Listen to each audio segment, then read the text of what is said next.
Hi old school fans, I'm Dan, the old school conditioning man. And for all you Victorian bare-knuckle prize fighting enthusiasts out there, in today's video we'll not only be taking a technical look at the milling guard, but also discussing as a historical narrative the brutal world of prize fighting. So you've seen the drills, the hands rolling, the forearms moving, the milling guard in action. But technique alone doesn't tell the story. To understand why a fighter moves this way, why every rotation, feint and roll exists, we have to step into the brutal reality that forged it. The milling guard wasn't a style, it was survival. And survival in a world where fights weren't timed, rules were few, and a single mistake could end a man's career or his life. In this video, we bridge the gap, from mechanics of the guard to the blood-soaked fields, alleys and taverns where it was honed. From the rolling hands themselves to the London prizing rules that codified yet never tamed one of the most physically and mentally demanding forms of fighting ever. And here in the original and earliest ever footage of 2-minute boxing, shot in 1891, you clearly see the guard, full flow in actual demonstration. You can feel its rhythm. And later you will understand its logic, its evolved place at the core of prize fighting with bare hands, that is far removed from the memory of today's modern sport boxing. Then, we step back to the wider story, the men, the fights, the deaths, the evolution of prize fighting in England. Every movement has a reason, every roll is born from a necessity, and every rule from Broughton to London prize ring rules was written to contain the violent chaos that was otherwise unstoppable. This is where drill meets history, where surviving the fight becomes learning from it, where rolling hands are not just a technique, but a window into an unforgiving world. For nearly 200 years before the introduction of London prizing rules, bare-knuckle prize fighting demanded that fighters protect themselves continuously, manipulate balance, exploit openings under fatigue, maintain rhythm and efficiency. With no timed rounds, no rules, pacing was dominated by physiological endurance. Adaptation to unpredictability. Heat, rain, poor footing and unruly crowds were all part of the contest environment. This is how the milling guard developed into a simultaneously defensive, offensive and integrative blending of striking, feints, limb attrition and standing grappling into a cohesive tactical framework. It was the embodiment of Victorian bare-knuckle fighting intelligence, and honed by necessity through one of the most demanding fighting environments ever codified, and where the rolling hands or milling guard really came to fruition under London prize ring rules. This milling guard exerted a psychological effect, continuous motion, filling space, creating gaps, feints and ambiguous hand placement forced opponents to second-guess incoming attacks, disrupting their mental focus and creating hesitation. Invaluable advantages in lengthy bouts where a single error could be fatal. Experienced fighters, though, could read opponents mid-roll, reacting not with just brute force, but with timing, positional judgment and spatial anticipation, a true tactical evolution in fighting under the London prizing rules. Historical descriptions of pugilism in the early 1900s emphasised that under the London prizing rules, wrestling holds above the waist, throws, trips and standing grappling were still integral parts of fighting because rounds were not time limited, and finishing a man purely by strike was often impractical. Rounds ended only when a fighter hit the ground, and fighters had a defined period to recover and return to the scratch line, shaping how energy was conserved and how the milling guard became a method of rhythmic engagement rather than stand and trade brutality. And because fighters could fall and stand repeatedly, the milling guard served as a pacing and defensive engine, enabling fighters to stay active and reactive without unnecessarily exposing themselves during long exchanges. And it is here the milling guard, often called rolling hands, becomes central to both survival and dominance in the ring. This was not a static guard like in modern boxing. It was an active, continuous system designed to serve multiple functions simultaneously.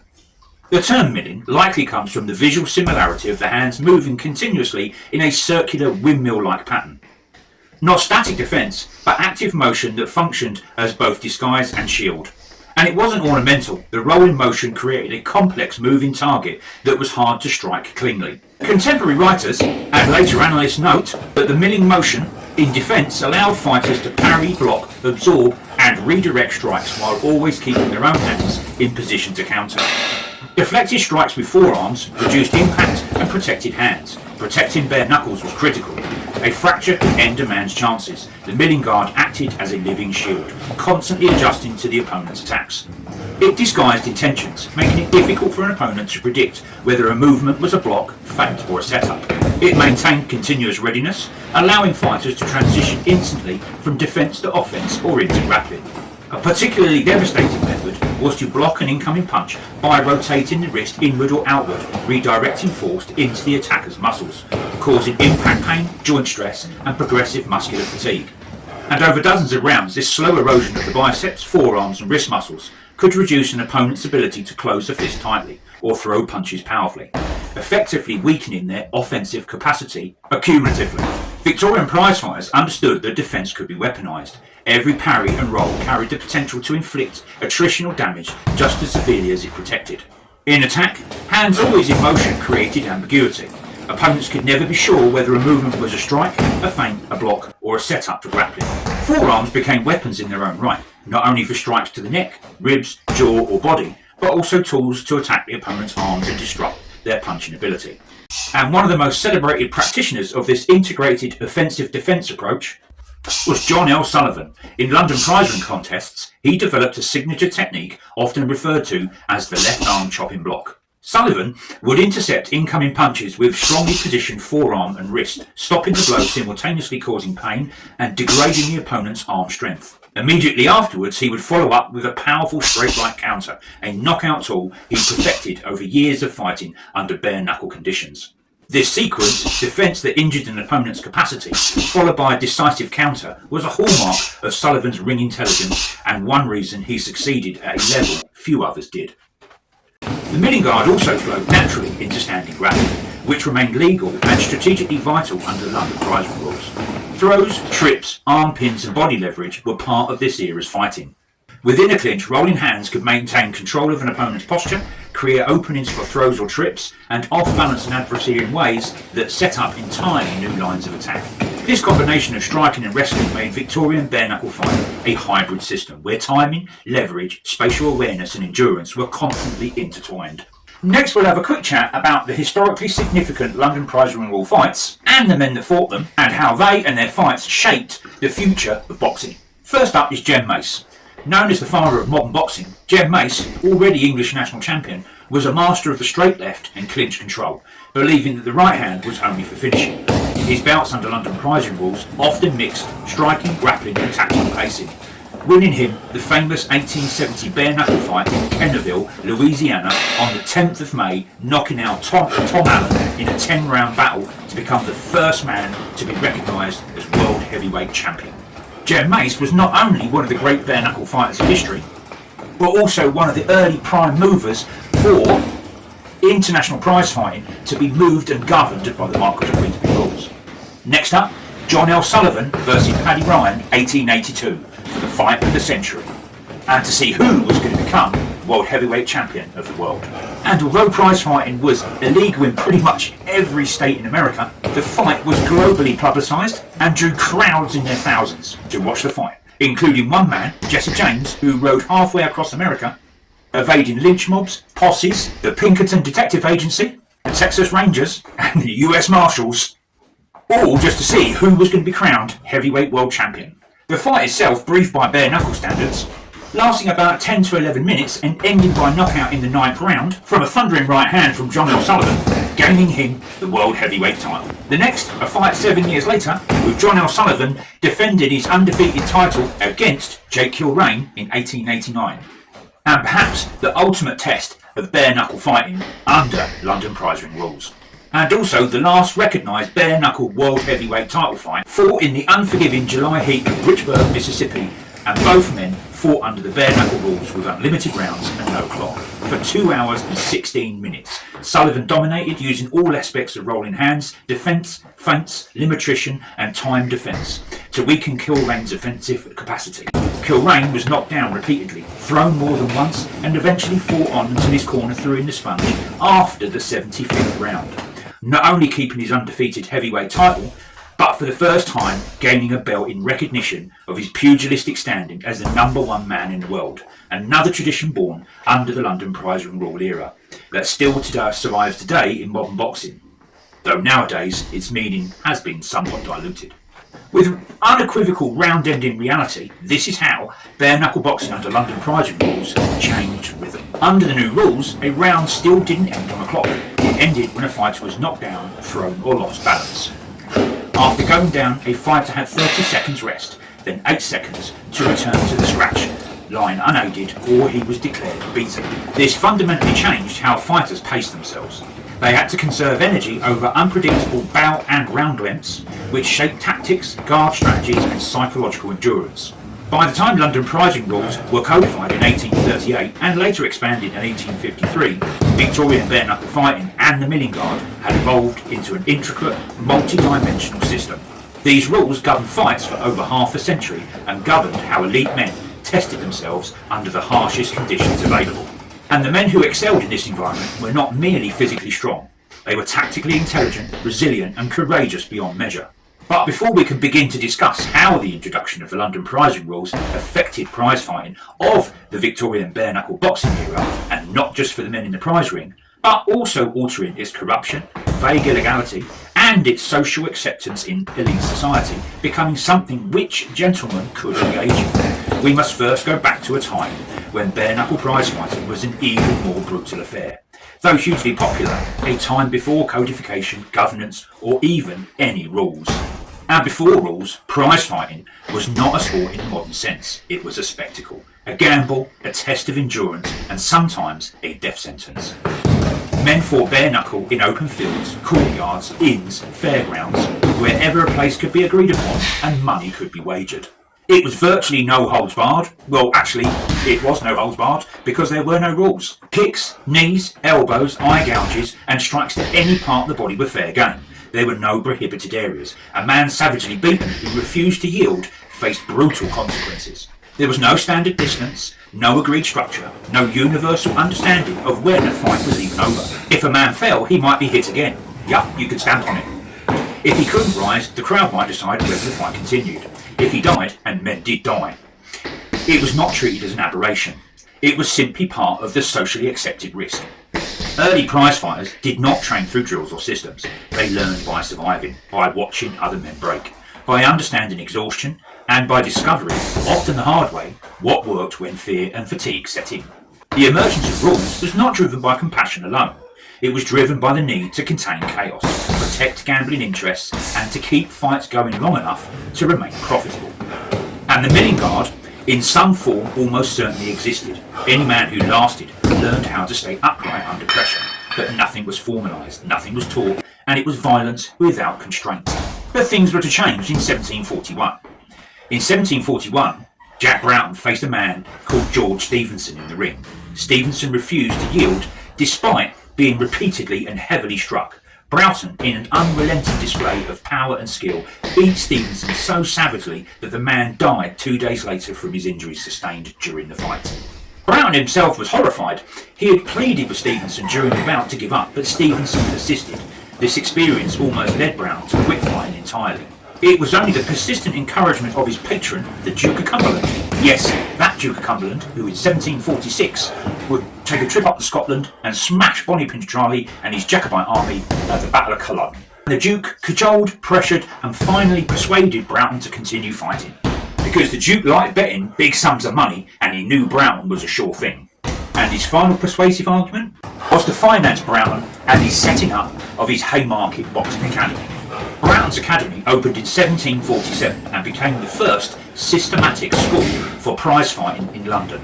Here men trained scientifically, understood body mechanics, timing, defence and endurance. They also used mufflers, early padded hand coverings, an ancestor of the boxing glove, for training only, certainly not for competition.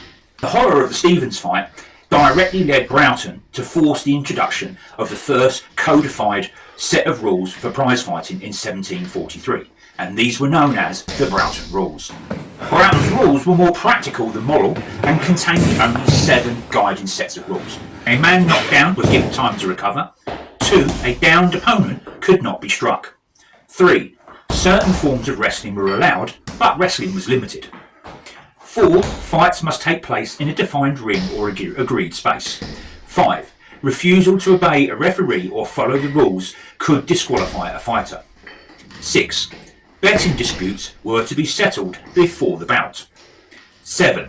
Spectator interference was prohibited. And after this, fights were still bare knuckle, still brutal, still unpredictable, but there was an attempt to control the flow of violence, just not to stop it. But things were about to take a step backwards. And as all good things must come to an end, prize fighting almost did. And in 1750, Broughton lost a significant bout to Jack Slack.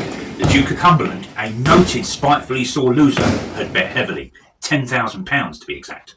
In today's money, £2,833,483.46. And betting on his once sure thing, he lost the lot. Enraged, and in response, the Duke closed down Broughton's Academy and ensured that prize fighting was made illegal in England. I did say he was a spiteful and sore loser. Yet the sport persisted. Large bouts still drew thousands. They simply had to operate underground, often moving at the last minute with scouts watching out for law enforcement and authorities. Fights continued in rural areas and on private estates, often under the explicit threat of authority intervention or unruly crowds upsetting the fight. It would take another 88 years until 1838 for the next formal evolution of rules, the London Prize Rules, to be introduced. But only after many more maimings and deaths in and out of the prize ring, and the survivor and seconds and bankers and organisers all charged with manslaughter in 1838, even though earlier regulation and governance had already started.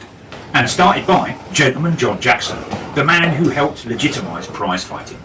John Jackson, born 28th of September 1769 London, died 7th of October 1845 London, was one of the most influential figures in early boxing history. Known as Gentleman Jackson, he was a bare-knuckle fighter who went way beyond just competing to elevate the sport's status and integrity in England. Jackson fought only a few public prize fights in his career, only 3 recorded bouts, but his third, fighting Daniel Mendoza on the 15th of April 1795, won him the English title. Jackson retired from major ring competition by 1800. And retired from all public competition in 1803.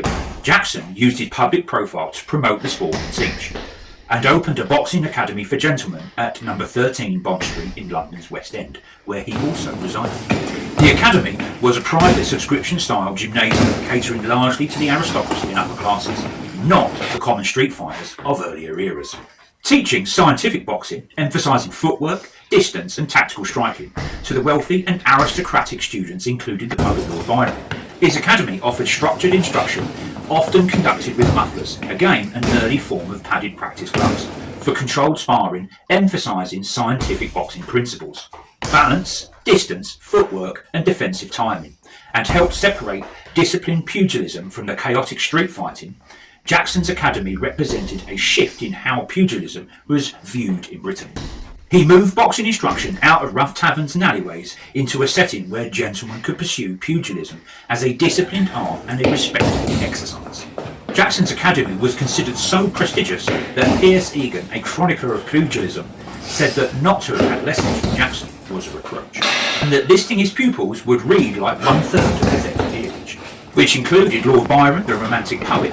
Byron received regular boxing instruction from Jackson, mentioned him in his diary, even referring to him in a note to his poem Don Juan. The Prince Regent, later King George IV, while not strictly a documented student, some accounts suggest involvement and patronage. The Duke of Clarence, and later King William IV, and Sir Watkin Williams Wynne, a wealthy Welsh landowner. These gentlemen are cited in contemporary sources as being involved with pugilism and the sporting society around it, and as early patrons who helped give the sport respectability amongst high society. Jackson also mentored senior military officers, nobility and fashionable gentlemen. Contemporary observers noted the academy drew all classes of men, both as spectator sport and athletic hobby. The Bond Street Academy remained an active hub of training and social activity from the early 1800s through to at least the 1810s and into the early 1820s, with the Pugilistic Club forming there in 1814. Some researchers indicate his rooms at number 13 Bond Street served as a sports centre for pugilism, horse racing and other gentlemanly athletic pursuits until Jackson's own retirement around 1824. And beyond teaching, he was widely admired as a kind and charitable figure. Jackson organised exhibitions and charity events, raising funds for Portuguese towns devastated by war and British prisoners in France. This organisation, formed on the 22nd of May 1814 by Jackson and around 120 wealthy subscribers, often referred to as the Pugilistic Club, Pugilistic Society, or British Pugilists Protective Association, was essentially the first governing body of organised prize fighting in England, before later codified rules. Sometimes referred to under different names, but functionally the same organisation. Members were aristocratic patrons, including the Prince of Wales, the Duke of York, the Duke of Clarence, and Sir Watkin Williams Wynne. No complete membership list survives, but the demographic is well established. And the subscribers weren't just passive sponsors, they actively supported, funding purses and guaranteeing stakes for fighters, the appointing or endorsement of officials at fights, helping enforce fair play and tackling corruption in an era where betting abuses and fixed fights were common concerns.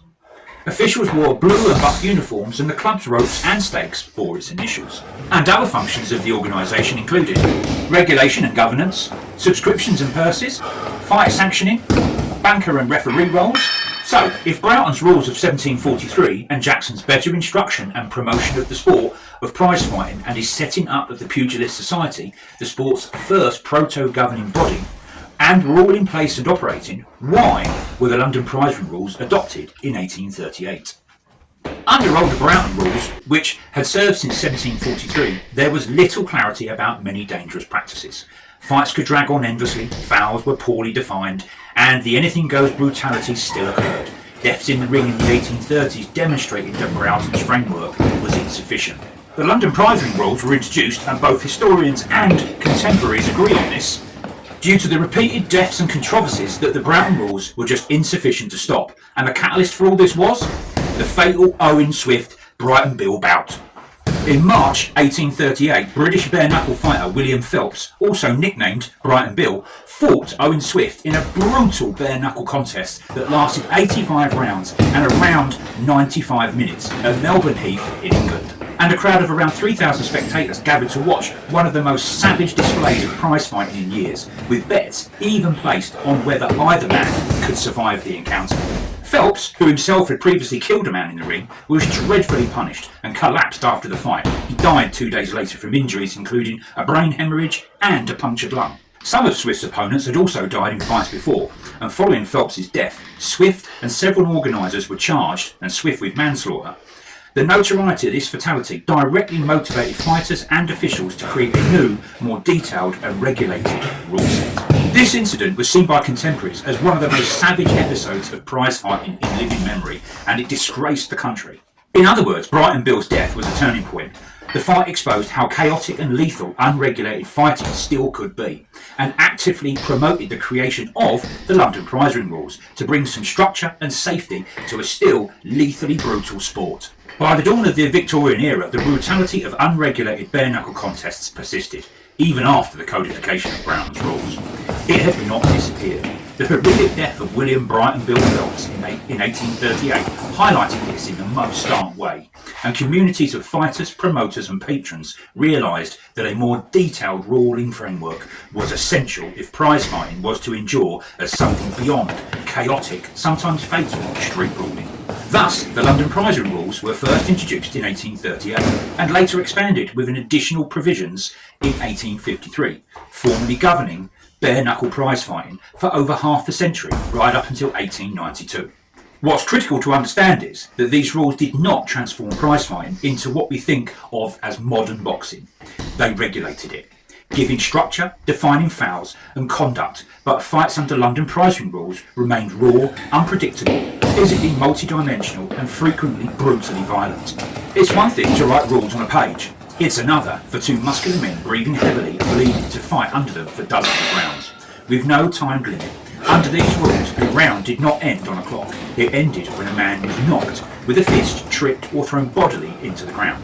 To appreciate why the milling guard became such a central tactical structure, both defensively and offensively, we need to walk through these rules not as a sterile list, but as the lived reality of brutal fights that demanded extraordinary stamina, rhythm, timing, deception and continuous physical engagement. So what were the original 1838 London Prize Ring rules? Let's explain them in narrative context, how they shaped the sport into brutality. Rule 1. The ring must be made of turf and be 24 feet square, enclosed with ropes and stakes.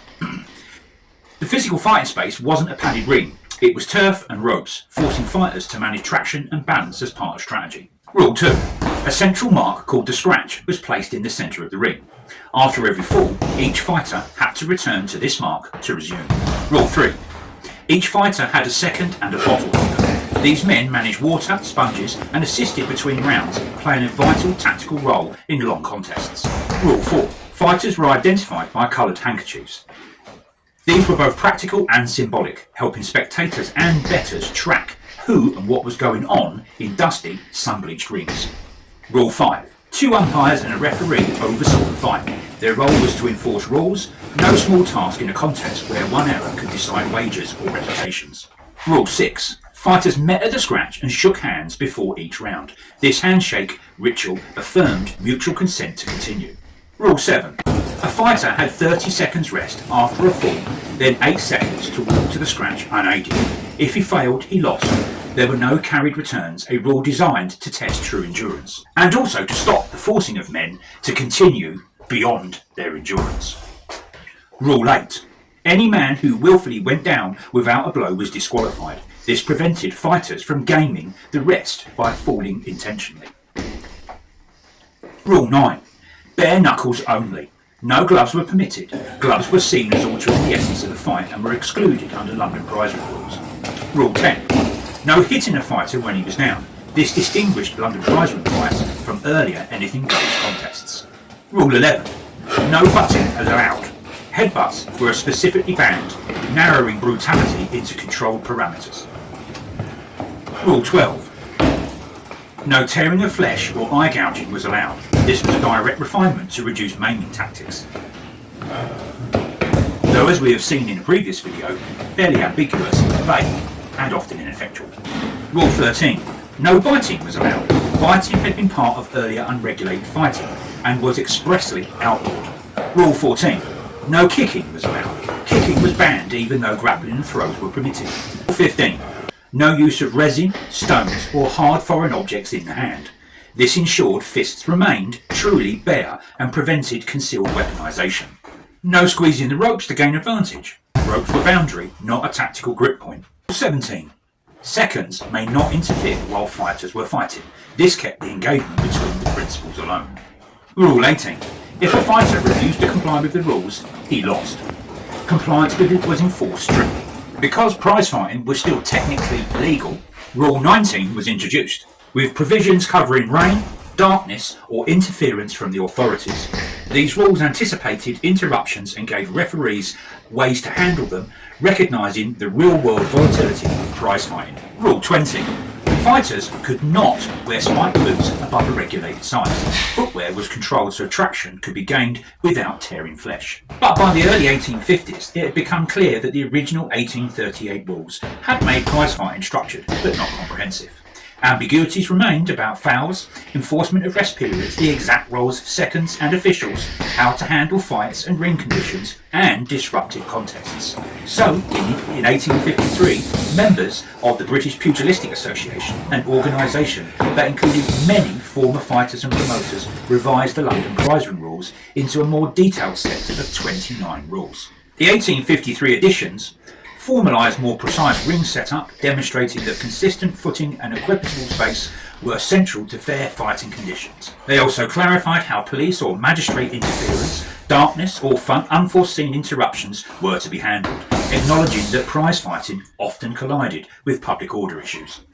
Also made explicit how fouls were adjudicated and how officials enforced decisions, and how decisions were recorded, reducing post-fight disputes, resolved disputes over purses and injuries, and handled various contingencies, all designed to reduce chaos and make prize fighting under London Prize Ring rules as orderly as Victorian-era pugilism could manage. But despite these added safeguards, bare-knuckle prize fighting under the expanded London Prize Ring rules remained a wide, multi-dimensional and dangerous form of fighting, with striking, standing grappling, throws, trips, clinches and prolonged endurance would play just as vital to success as brute strength. So in essence, a fight under the London Prize Ring rules was not a stylised sport like modern boxing. It was a gruelling blend of striking, wrestling, clinching, balance, use of feet movement and barely controlled violence. Thus rounds were undefined in duration, they only ended when someone was knocked or thrown down, which could be seconds or extend into lengthy fighting. Fights could extend to bouts of up to 75 rounds, dependent on endurance, will and fortitude. And as clocks and time meant very little under London prize ring rules, there was no time to dial to manage energy. Every technique had to be efficient, not wasteful. Prize fighting, though regulated by bodies like the Pugilistic Society, remained legal under public order laws, such as the Riot Act. Throughout much of the 19th century, authorities frequently intervened and legal pressure intensified over time, especially by the late 1880s, contributing to the eventual decline of bare-knuckle contests in England in favour of the Marquis of Queensberry-style glove boxing, though bare-knuckle boxing was still big money on the international stage. And this legal tension helps explain why two boxing rule sets coexisted: bare-knuckle prize fighting under London prize ring rules and gloved prize fighting under Marquis of Queensberry rules. Promoters, fighters and patrons often chose the rule set that best matched their goals: raw endurance and grappling emphasis in London prize ring rules fights versus timed glove contests under Marquis of Queensberry rules. In 1867 the Marquis of Queensberry rules were published, drafted by Welsh sportsman John Graham Chambers and endorsed by John Sholto Douglas, the 9th Marquis of Queensberry. These rules introduced timed rounds, gloves and prohibitions on wrestling, and are widely recognised as the foundations of modern boxing.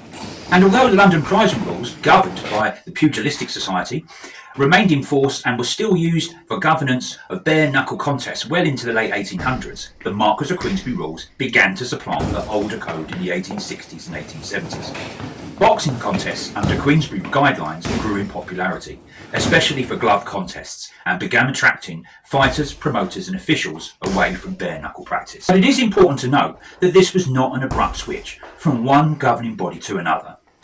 Following the publication of the Marquis of Queensberry rules in 1867, many fighters began competing under the new code, especially in glove matches.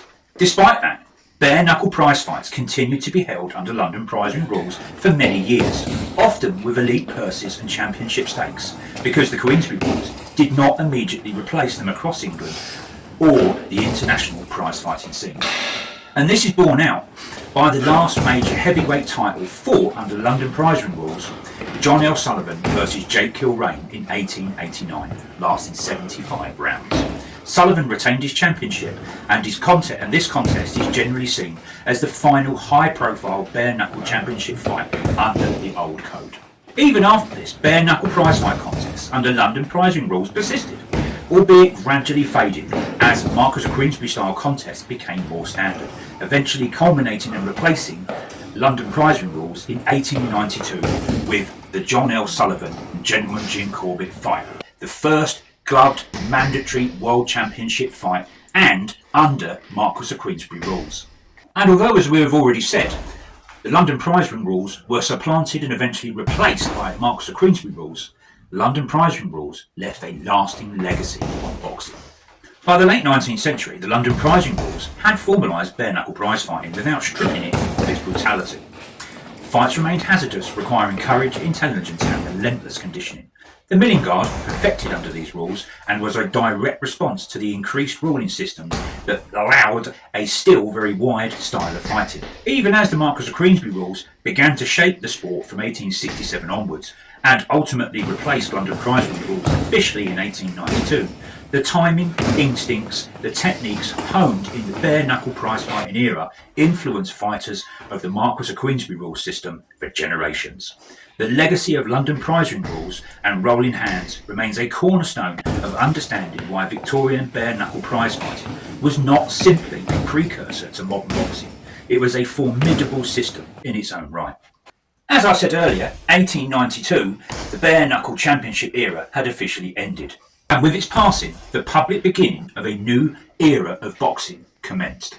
And the idea that bare-knuckle prize fighting under London prize ring rules was simply replaced by Marquis of Queensberry gloved boxing rules is a modern misunderstanding. And this change from bare-knuckle prize fighting to gloved prize fighting under Marquis of Queensberry rules didn't just happen by chance or accident. And it didn't happen or was driven by authorities. nor was it driven by men of society trying to make it more genteel and polite for them to have a go at. But it was the great champions of the Victorian bare-knuckle era that fought under London prize ring rules and Marquess of Queensberry rules alongside each other that forced the change. Men like Jem Mace, John L. Sullivan, to name but two.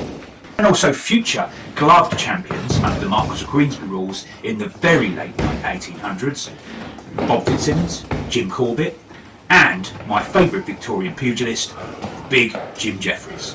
And if it wasn't for these men forcing this change, it would never have happened. But what ended on paper did not end in practice, because the thinking of bare-knuckle prize fighting under London prize ring rules did not simply vanish either.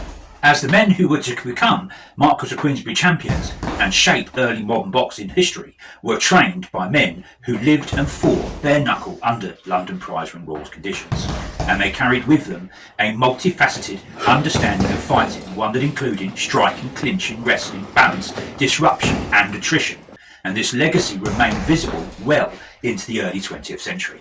One of the clearest examples is Jack Dempsey, World Heavyweight Champion 1919 to 1927. Dempsey repeatedly stated that every great boxer should and could train wrestling, not as a separate sport, but as an essential component of fighting on the inside under Marquess of Queensberry rules. He understood something Victorian fighters had known for generations, that close-range dominance is not achieved through punches alone. Inside fighting, controlling the man's posture, balance, breathing and structure is where the contests are decided. That understanding does not come from gloves or timed rounds, it comes from the brutal logic of attritional bare-knuckle fighting. Dempsey's pressure, his infighting and his ability to work a man in the clinch, these were not innovations, they were survival techniques brought over to Marquess of Queensberry rules from the Victorian bare-knuckle era. And neither would the milling guard completely disappear with the end of bare-knuckle prize fighting at the beginning of Marquess of Queensberry rules, as it is evidently used in fighters of the very early 20th century up to the 1920s, still using the milling guard in gloves, even though any wrestling techniques have been strictly prohibited. And this is why the legacy of bare-knuckle prize fighting under London prize ring rules did not truly fade until the early 1940s from Marquess of Queensberry boxing, until it became fully standardised, fully sportified, and increasingly divorced from grappling, standing wrestling, and prolonged physical clinching. But what disappeared wasn't effectiveness, it was memory. But memory leaves traces. Every time a boxer crowds space, controls arms, disrupts balance, and works a man on the inside, they are touching something much older than modern boxing. They are touching Victorian bare-knuckle prize fighting under London prize ring rules logic. So, as we close this chapter of Victorian bare-knuckle fighting under the London prize ring rules, it's clear that the milling guard was far more than a defensive stance. It was the core of survival, strategy and controlled aggression. A dynamic system that allowed fighters to protect themselves, manipulate opponents and impose attritional damage over dozens and dozens of rounds. Even with 29 rules codified between 1838 and 1853, fights remained dangerously unpredictable, physically punishing and mentally exhausting. Every punch, every parry, every roll of the forearms mattered. Men like Jem Mace, John L. Sullivan and Jake Kilrain and Paddy Ryan were not merely athletes, they were tacticians, endurance warriors and masters of human psychology in motion. But while the milling guard provided defensive security and offensive versatility, it was only one piece of a much larger puzzle. To dominate under bare-knuckle prize fighting of the London prizing rules, a fighter also needed to read openings, manage distance, control the clinch and time devastating counters. That's where the next level of Victorian fighting intelligence comes in, the interplay of ducking, counter-punching and entry to grappling. And in our next video we'll explore these advanced tactical transitions. I hope you enjoyed watching the video just as much as I enjoyed making it. And remember, don't be no crazy fool, hit that subscribe button and follow down at old school.